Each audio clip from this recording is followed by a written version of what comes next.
One of the biggest challenges in Africa is around the regulatory landscape. That Africa has got many countries, and each country's got its own laws and regulations. Some of these laws and regulations are not user-friendly to investors. So that is the one problem. The second issue is a currency issue, that if you invest in a country, for example, like Nigeria, you then investing from South Africa, you're dealing with rands. You have to convert your investment into dollars, and when it's deployed into Nigeria, it's got to be converted into naira. So suddenly you now are exposed to more than one currency risk, and with what the naira has done, even if your investment on the ground is performing well, you would find that all of those gains will be wiped out by the exchange, the exchange rate. That is the first issue. The second issue is the time it takes to deploy capital.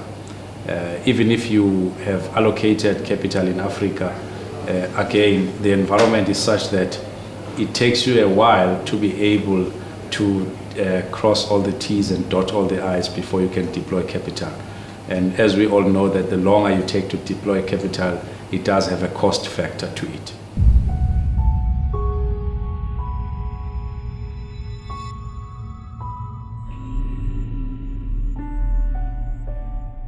I found this event very useful.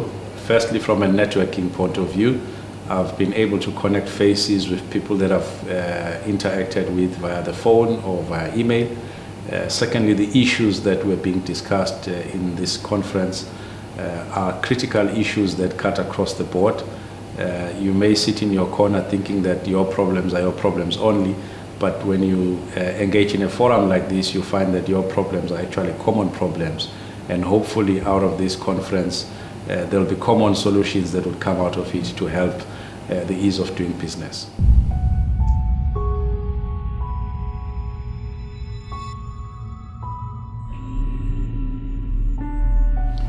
As EPPF, we are a DB fund, so we go through a asset liability model which helps us to understand the profile of our liabilities, and then helps us to then diversify our investments to meet our long-term liabilities.